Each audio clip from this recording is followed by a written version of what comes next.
Pansamantalang paglaya ni dating Pangulong Duterte, nako, patok po at pinag-uusapan ngayon sa social media at ang ating mga kalaban at ang ating mga kakabilang kulay ay natataranta na. Kasi paano ba naman? Once na makalaya ito si Pangulong Duterte, reset, no? Reset lahat. Ibig sabihin, yung lahat ng naratibo nila, talo na. Katapusan ng lahat, no? Kumbaga wala nang hihintay, ha?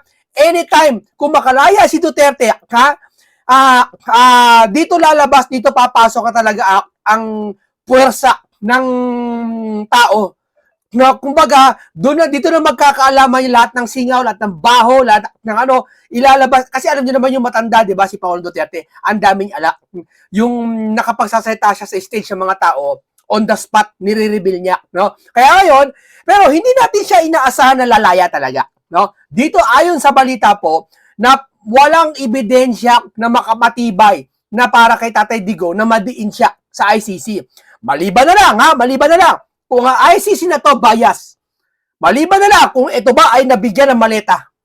No, kasi ayon po mismo kay Mike Defensor, nabigyan ng maleta itong mga bias media, no? Pero pakinggan muna natin itong balitang ito tungkol kay Pangulong Duterte. Good news to.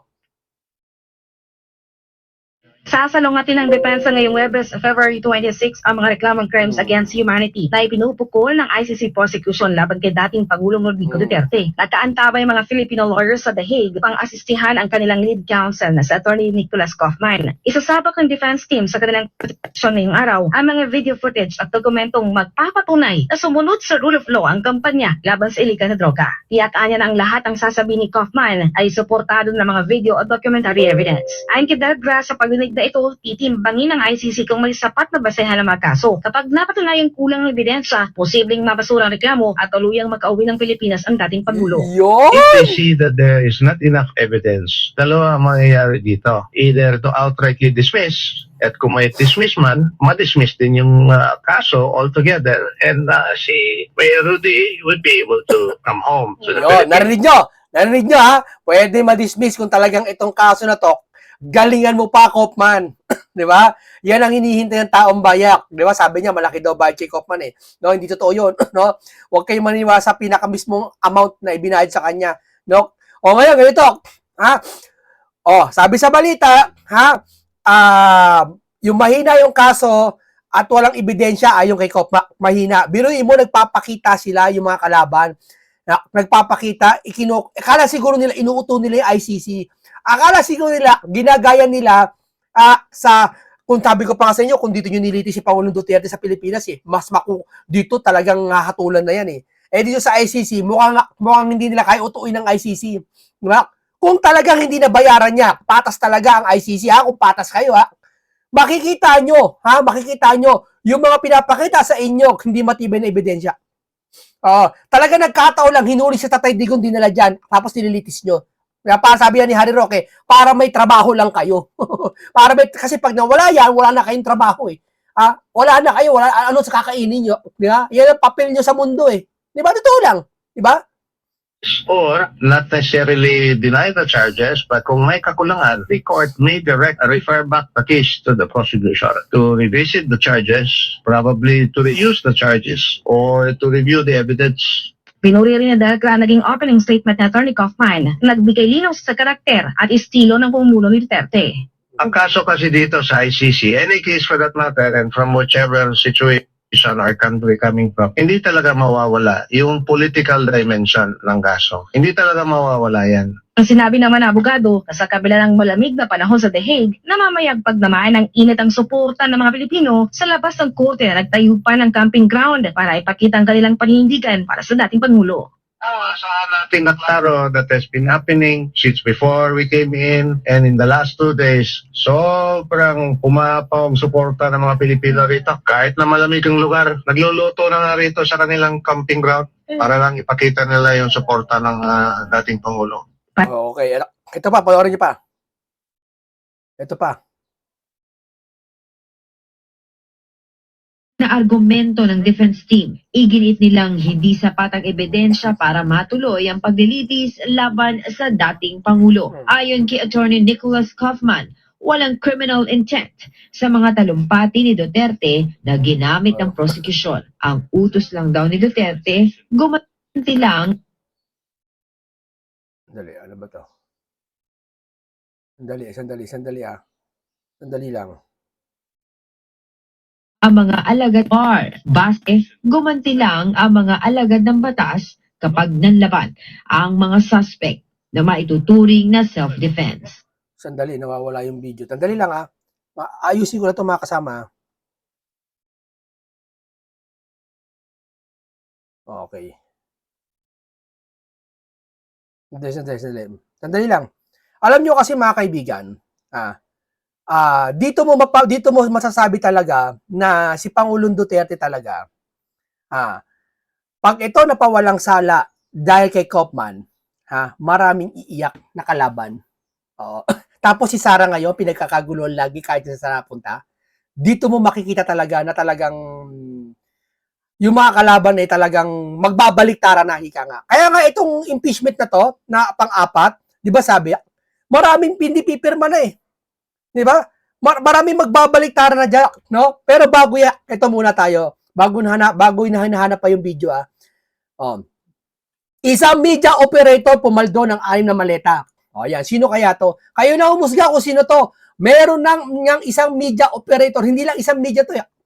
Kita nyo, yung kay FLM, kasagsagan ng mga Marines nag-i-interview, nag-live. Anong ginawa? Hinuli si FLM. Okay, sige na, maaaring coincidence. Sige, hinuli. Pero pinagpukusan nila si FLM. May dalawang media nakita ko. Binubura yung video, ina-upload ulit. Tapos iniiba lang konti para enhance ng konti. Ibig sabihin, para yung engagement, matapunan, itong issue to, sinabay. Biruin mo post sila ng post kay FLM, walang tigil. Hindi nila binabalita to. Di ba? Nabigyan din ba kayo ng maleta? Hindi ko sabihin kung sino yun, alam niyo na kung sino yun. Meron ang isang media operator nandyan sa Timog, ang kanyang opisina ay sa President's Tower ba yan? Meron isang mga nag-uopisina dyan na 6 na maleta ang inakyat. Kaya naman tignan nyo ang control nila sa media na sabi na akusasyon laban sa administrasyon. Kasi siguro itong medyang ito yung pinapanood ng ICC. Dito, di ba?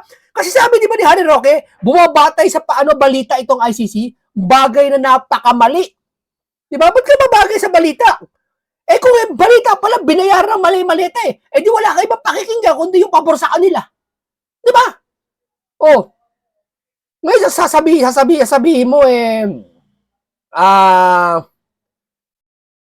teka lang Ngayon ano mo, tapos sabihin nila ang ICC daw kailangan talaga malitis si Tatay Digong doon. Doon malitis, hindi dito. Kasi yung justice system natin sa Pilipinas, hindi daw parang mabagal daw, sabi ni Treneling, di ba?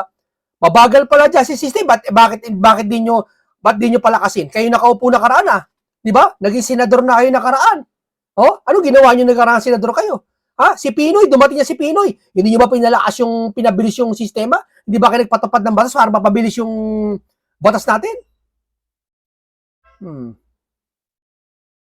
Tuloy ang pahinga nyo. Iginit nilang hindi sapat ang ebidensya para matuloy ang paglilitis laban sa dating Pangulo. Ayon kay Attorney Nicholas Kaufman, walang criminal intent sa mga talumpati ni Duterte na ginamit ng prosecution. Ang utos lang daw ni Duterte, gumanti lang ang mga alagad ng batas kapag nanlaban ang mga suspect. Totoo naman May magsasabi biglaman, ba't gaganti?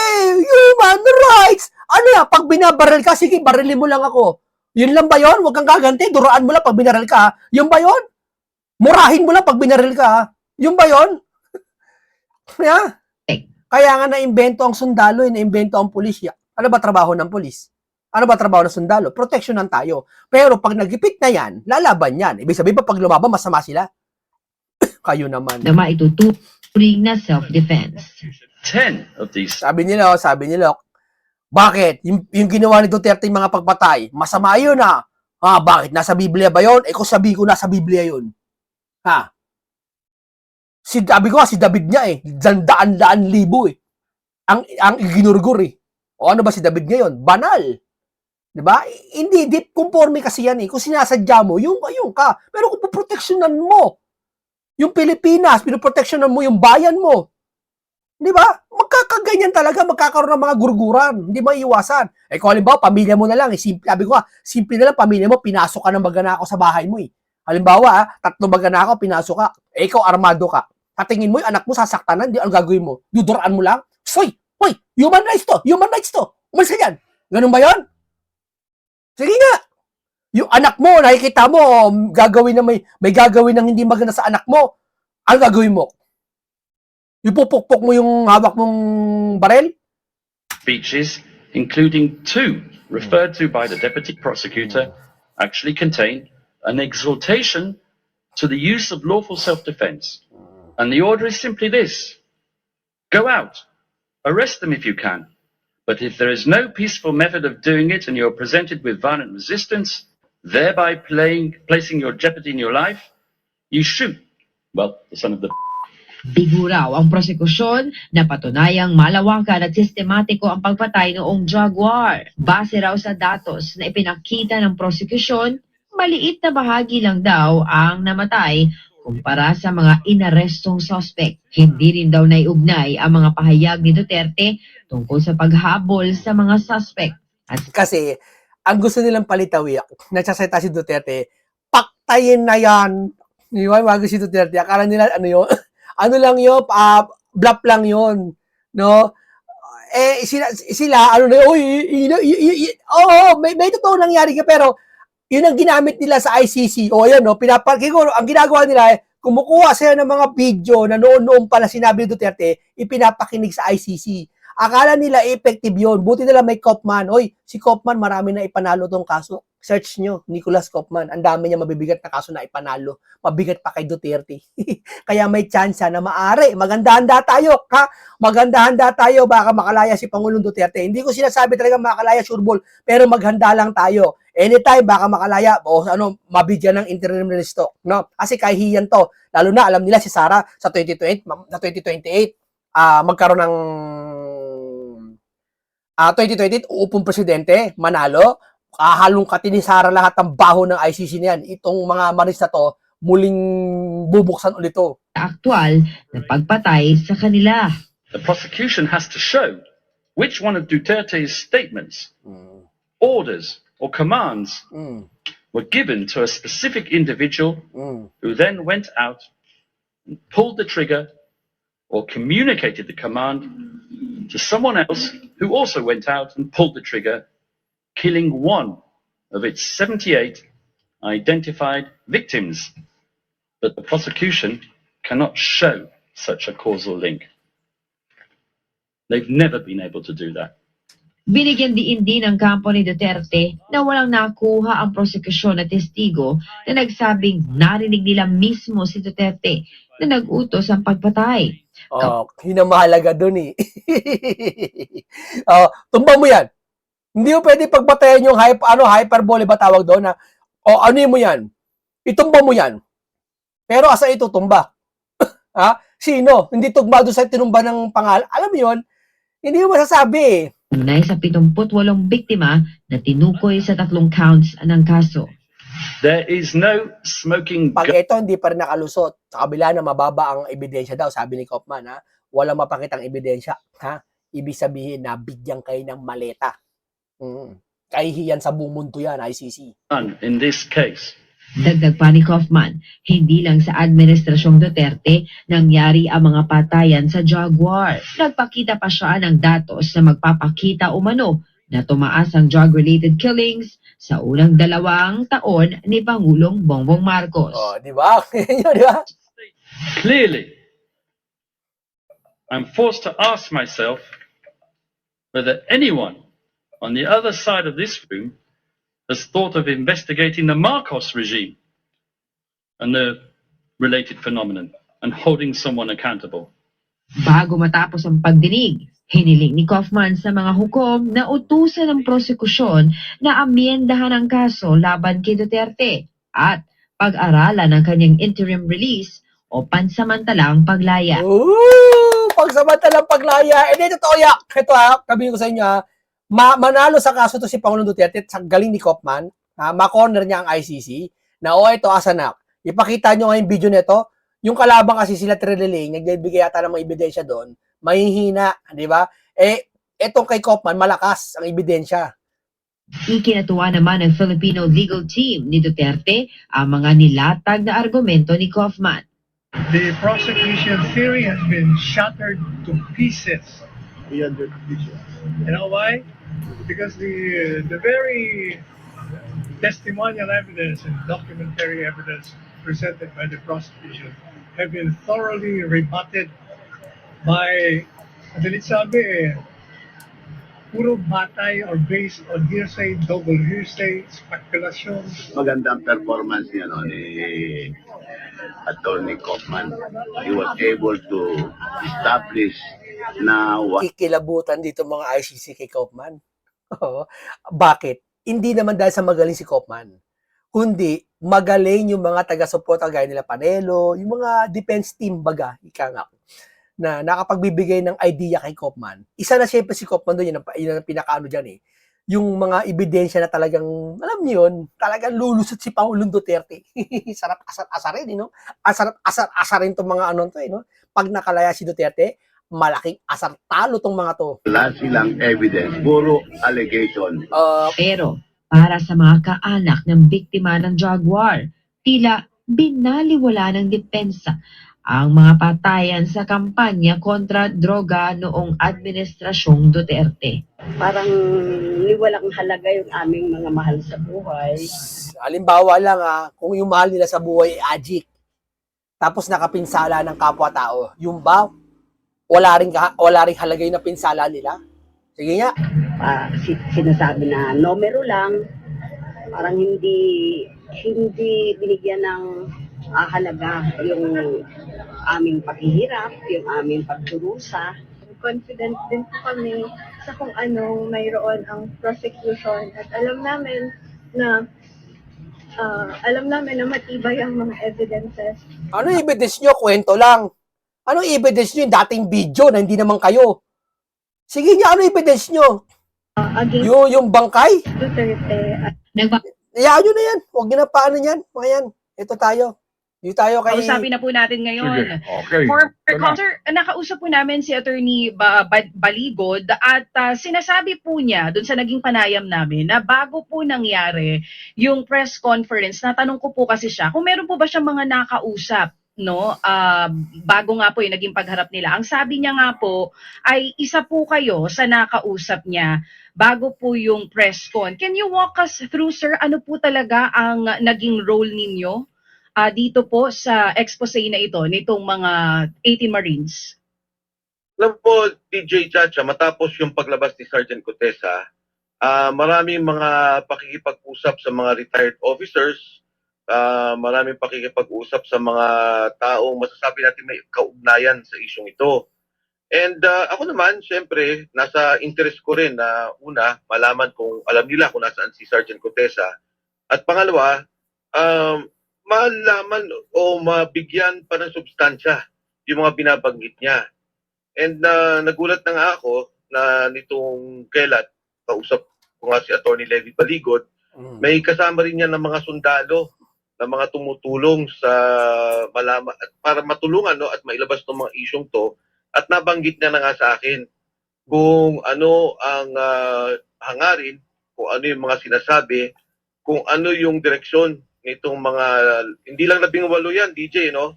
And Boss Ted, hindi lang 18 yan, na mga sundalong ito, na siguro ang bottom line, nare-recall ko na matimpang sa, na narinig ko kasi sa kanila is, kung tayo nga namamatay para sa bansa, handa tayong ialay ang buhay natin, ito pa, nakita na natin yung issue talaga. Ito na yung kalaban, yung korupsyon na nangyari sa bansa, na napipinsalang karamihan. So mula doon, hindi ko nakausap yung mga sundalo, wala akong direct na pakipag-ugnayan sa kanila, kung hindi kay Attorney Levy lamang, at na-monitor ko, at nag-usap kami ni Attorney Levy kung ano yung mga nangyayari. And syempre, katulad ng aking nabanggit, tumutulong naman ako sa kung ano man ang pwede ko maitulong sa mga grupong ito.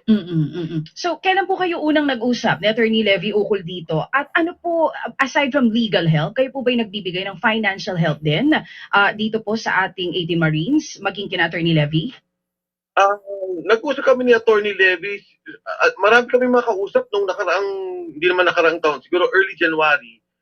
May mga kausap na retired generals na nakakausap sila. May mga kausap na colonel, si Attorney Levy, isa rin niya na nakakausap natin. May iba pa rin mga abogado. And kung ano yung mga tulong ko, kung ano yung mga pangangailangan, kung ano yung pwede namin kailangan maitulong para sa kanila. For example, DJ, no, binabanggit pa nga, natatawa ako, sinasabi, may sasakyan, kilala namin kung sino may-ari. Huwag niyo na akong kilalanin. Tanungin niyo lang ako, sasabihin kong tumutulong ako, kailangan nila ng transportasyon. So ito, DJ, yung mga ilang Ano naman kung tumutulong si Mike Defensor? Hindi. Ito, ano naman? Ha? Kung ito kasi, ganito yan eh. Kahit pagtulong-tulungan ito ng mga Duterte, halimbawa, na yung investigasyon ang pakikinggan dyan eh. Di ba? Halimbawa, sabi ko na nga lang, 18 Marines, nag-deliver, dating tao ni Sal dito. Ha? Nag-deliver doon sa Forbes Park. Simple lang. Kahit pagtulong-tulungan ng mga magkakamping Duterte ito, tignan yung CCTV. Kung yung ba, yung talagang mga malis na yan, nakapasok ba sa subdivision yan? O yung bang bahay doon ng kapitbahay ni Saldi, ha? Si Saldi man lang, wala man lang daw CCTV man lang doon? Wala bang CCTV man lang nakakita doon? Nahagip yung mga tao? O may mga malis pala, wala ba doon? Ayaw ba reviewin? Paano re-reviewin niya? Kasi hindi siya nag-request, hindi siya nagkakandak ng investigation. Bakit? Kasi takot yata sila may malaman. Tama, mali. Di ba? tulong natin sa kanila. And you're open to that na aside from the car, kayo po financially tumutulong talaga kasi naniniwala kayo sa pinaglalaban itong 18 Marines na ito. Yes, TJ. Maski ako eh. Kung may pera ako, tutulong ako dyan eh. Ito. Bigyan ko sila pamerienda. Pakainin ko siya sa tapsihan. Tanghalian na. Kaya kayo sa ilan yun? 18. 18 tapsi yun. Diba? Kung may pera ako, tutulong ako. Bakit hindi? Yeah. Itong mga sundalo, may mga kailangan tulungan ayusin ang seguridad ng pamilya. Kailangan tulungan sa kanilang pang-araw-araw, yung kanilang seguridad. Siyempre, sa ngayon, alam nila na kailangan nila magsama-sama. Dahil yung nangyari kay Sergeant Cotesa na dinampot, no, o illegally detained. So, Nako, dinampot pala si Ay, nadulas yata to. Nadulas kaya yata, Mike eh. Kasi mga ganyang bagay kasi hindi dapat sabihin yan. Pag sinabi mo yan, mapaghahandaan yung kalaban. Kahit minsan, alam mo na na nasa si Gutesa, huwag mo sasabihin na alam mo sa kalaban. Taktika yan. Para yung kalaban, naka-stay put lang doon. Pero pag sinabi mo, alam mo na, yung kalaban, alam na pala ni Mike eh. Tara, mag-iba tayo ng plan. Di ba? Dapat di mo sinabi. Parang surprise mo na lang eh. Kaya nga itong 18 Marines, sinurprise tayo eh. Akala nila si Gutesa lang, di ba? Nagamon si Lacson. Eto na, Lacson, hinahamon mo. 18 Marines, ayaw nyo pa rin paniwalaan. Ha? Yung isa nga eh, ayaw nyo paniwalaan. Yung 18, ayaw nyo paniwalaan. Parang sabi nyo, dinampot yata eh. Ano ba talaga? itong mga to, may paninindigan, lalaban sila kung sakaling ganito ang gagawin sa kanila. So, kailangan mo silang alalahanin tungkol dito. At marami pang iba. Siguro, hindi ko na i-detalya kung ano yung mga preparasyon na ginagawa nila. Pero, ina-assure ko na hindi basta-basta yung paghahanda na ginagawa ng bawat individual at yung mga tumutulong sa kanila. Oo, sabi niyo po kanina, una kayo nag-usap early January, so nagsimula po ang tulong niyo para dito kanina Attorney Baligod at sa mga 18 Marines nitong January. Sir, may mga nagtatanong, bukod po sa naniniwala kayo sa pinaglalaban nila, ano daw po ang totoong motibo niyo talaga dito sa pagtulong sa kanila? Alam mo, DJ, tingin ko bawat Pilipino motibo malaman yung katotohanan. Si Sergeant Cotesa na lumabas siya sa gitna ng flood control, sinabi niya na nagdadala kami ng pera at hindi ho namin na-realize na pera pala itong dinadala namin ay galing sa flood control. Natatanong ako, sabi, saan ba galing yung perang to? At ito ba'y konektado sa flood control? Konektado pa sa sinasabing customs? May kung ano-anong tanong, ano? Ang sabi ko, siguro, yun nga dapat nating alamin. Kasi ang sinasabi ng mga tao, nagdi-deliver kami ng pera, meron kaming partisipasyon sa ICC, may partisipasyon kami doon sa Quadcom na grupo nung panahon na yun.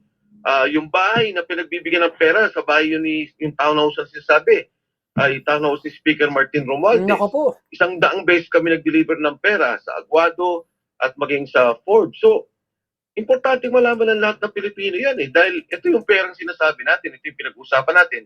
Saan ba ito galing? Yan ang dapat nating imbestigahan at dapat palalimin. Ang hirap nung sinasabi ng iba na patunayan mo na nila, hindi naman sangkot sa sindikato itong mga sundalo. Wala silang alam doon sa ginawa. Nakakatawa, no? 18 Marines naglabas ng ebidensya. May mga litrato. Patunayan nyo, totoo siya, sabi nyo. Nagkomanta na. May mga picture, tugma sa sinabi kay Saldi, tugma sinabi kay Diskaya pa lang, tugma doon sa sinabi ni Gutesa, 18 Marines. Patunayan nyo. Ano ba patunayan? Ito na nga lahat eh. Di ba? Nagtatago sila sa salitang patunayan nyo. Hanggang doon lang sila. Jet, wala silang alam sa ginawa. Hindi naman natin sinasabi totoo to. Imbestigahan nyo. Para yung salitang patunayan nyo, mapatotohanan. Kung hindi, totoo, hindi. Bidding, sa release ng pondo, ano ba yung kontrata, kung ito ba'y ghost project. Pero sila ay isang malaking dugtong doon sa kabuuang usapin ng sindikato ng katiwalian ng korupsyon dito sa bansa. Dahil sila, personal knowledge. Pera na galing kay Saldico, dinideliver kay Martin Romualdez, dinideliver kay Pangulong Bongbong Marcos, dinideliver sa mga kongresista at sa mga senador, at maging sa iba't ibang ahensya ng gobyerno. So malinaw ang grupong to, hindi kumita, wala silang interest dito na nagkapera sila, pero kasama sila doon sa pagdudugtong-dugtong at pagkabit-kabit ng korupsyon na nangyari sa ating bansa. Oo. So, sa madaling salita po, Sir Mike, ito pong ginagawa ninyo, hindi to politically motivated kahit... Alam mo ito para mapatunayan nyo kung dating tauhan ni Saldi to. Siguro naman pagkukuha ka ng tauhan na kay Saldi, may mga ID, may mga official kayo na pirmahan doon na logbook na ito, pumasok to sa tauhan ni Saldi, stop ni Saldi to. Dapat may ganun iniimbestigahan nyo na ba? Wala pa rin hanggang ngayon. Di ba? Pa po kayo Kung talagang katunayan na trabaho kay Saldi to, dapat iniimbestigahan nyo. ay kilala na Duterte ally. Una, hindi ako kilala ng Duterte Alley kasi DJ yun nga nagtataka ako dahil ang katunayan, naalala ninyo nung nasa kongreso kami, tinanggal pa nga ako ni Speaker Lord Velasco doon sa Committee on Public Accounts na ako'y tagapangulo at that time. And wala, yun lang naman participation ko sa Congress. I was a chairman of the Committee on Public Accounts. Dahil ang hindi natin maalis kasi sa usapin ay yung pag nagkaroon ng constitutional succession, talagang si VP Sara ang papalit. Dahil yan ang nakalagay at nakasaad sa ating saligang batas. Tama. Ang kailangan ma-realize ng tao o mailinaw nila sa isip nila kung tanggap ba nila yung nangyaring korupsyon sa ating bansa, tanggap ba nila yung nangyaring nakawan, tanggap ba nila yung PhilHealth kinuha ng pera, tanggap ba nila na mayroong ghost flood control projects, tanggap ba nila na yung Metro Manila Subway hindi na matutuloy dahil nga sa korupsyon na nangyari sa ating bansa. Ngayon, kung tanggap nila ito, bahala sila. Pero kung hindi nila tanggap at talaga naniniwala sila ang liderato ng ating bansa ay dapat ayusin at tanggalin, ang saligang batas na nagsasabi, ang pangalawang pangulo ang dapat maging tagapangulo ng ating bansa. Yan lang naman yung nangyari ngayon, kaya naging politika. But actually, the point is, kung handa tayo or kung gusto natin yung nangyari sa ating bansa, tumahimik tayo. Pero kung ayaw natin at galit tayo sa nakawan, ay magsalita tayo. Okay. O ngayon mga kaibigan, nandito lang po tayo. Maraming salamat sa inyo. Dito po ay talagang makikita natin, talagang duktong-duktong na po, na nakikita na natin ngayon, naliliwanagan na tayo unti-unti kung bakit si Tatay Digong ay dinala sa dahig. Totoo. Diba? Kung bakit si Sara ngayon ini-impeach. At bakit yung lahat ng kaalyado ng Duterte ginigipit. Di ba? Hindi, obvious pa ba? Hindi ba obvious? Sige nga, nagkataon lahat. Tapos wala sila masilip sa kanila. Lahat sila perfect. Ganun ba yun? May ganun ba sa buhay ng tao? Ibig sabihin, lahat ng Duterte, lahat ng DDS, makasalanan, sila walang kakonti-konti kasalanan, kahit konti, wala. Ganun ba yun? Labag naman yata sa lahat ng rules yun sa buhay. Di ba? Walang ganun. Di ba? Okay, maraming salamat po sa inyo. Hanggang dito lang po, sana totoo yung sinasabi na si Tatay Digong ay tuluyan ng pansamantala makalaya. At doon na papasok talaga yung ayan na. Malapit na 2027 na, ayan na. Isang taon na lang hinihintay, wala na Okay na yan Okay, maraming salamat. Mag-ingat kayo. Paalam po sa inyong lahat.